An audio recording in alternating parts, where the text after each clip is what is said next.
1월 22일 1923년 민족혼을 일깨운 폭탄, 그리고 마지막 총성. 1923년 1월 22일 새벽 서울 효제동의 한 집이 천여 명의 무장경찰로 둘러싸였습니다. 내부에는 단 한 명의 독립운동가가 양손에 권총을 들고 결전을 준비하고 있었습니다. 그의 이름은 김상옥. 김상옥은 조선의 독립을 위해 자신의 모든 것을 던진 인물이었습니다. 나는 결코 적의 포로가 되지 않을 것이다. 이 말은 그의 결연한 의지를 상징했습니다. 그는 마지막 순간까지 조국의 자유를 위해 싸울 준비가 되어 있었습니다. 1889년 1월 5일 서울 동대문 효제동의 가난한 집안에서 태어난 김상옥은 어린 시절부터 고된 노동으로 생계를 도왔습니다. 8세에 공장에서 일했고 14세에는 말발굽 제조 공장에서 일했습니다. 하지만 그는 어려운 환경 속에서도 배움에 대한 열망을 포기하지 않았습니다.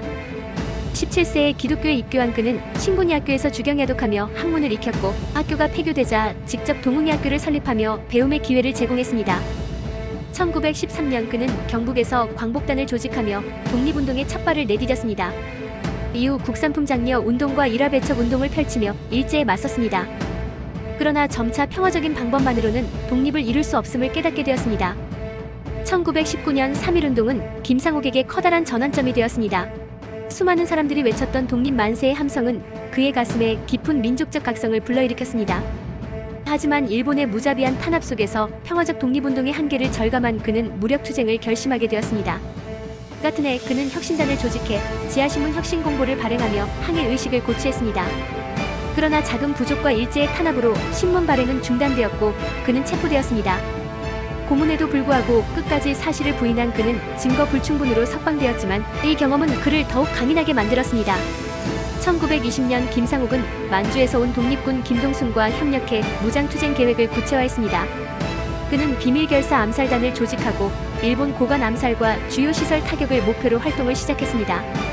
1923년 초 그는 서울로 돌아와 자신의 수건이었던 종로경찰서 폭파를 준비했습니다. 1923년 1월 12일 밤 김상옥은 종로경찰서 창문을 향해 폭탄을 던졌습니다. 폭탄은 창문에 적중하며 터졌고 폭발음은 서울 전체를 울렸습니다. 이는 일제의 억압에 항거하는 강렬한 메시지였습니다.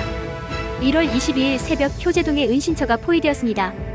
천여 명의 일본 경찰이 무장한 채 김상옥을 포위했지만 그는 굴하지 않았습니다. 그는 양손에 권총을 들고 지붕을 뛰어넘으며 신출귀몰한 전투를 벌였습니다. 그의 사격은 적중률이 높았고 일본 경찰 여러 명이 사망하거나 부상을 입었습니다. 3시간에 걸친 치열한 교전 끝에 김상옥의 탄환이 모두 소진되었습니다. 적의 포로가 될 것인가, 아니면 스스로 생을 마감할 것인가. 김상옥은 자신의 신념을 굽히지 않았습니다. 그는 마지막 한 발을 자신의 머리에 겨누고 방아쇠를 당겼습니다. 그의 나이 불과 34세로 그렇게 순국하셨습니다. 그의 죽음은 단순한 끝이 아니었습니다. 그것은 조국 독립을 향한 강렬한 외침이었습니다. 일제의 심장부였던 종로경찰서를 울렸던 그의 투쟁은 조선인들에게 희망과 용기를 주었습니다. 김상옥의 투쟁은 그가 죽음으로써 끝난 것이 아니었습니다. 그의 희생은 일제의 심장을 꿰뚫는 경고였고 조선 민족의 독립의지를 다시 불타오르게 했습니다.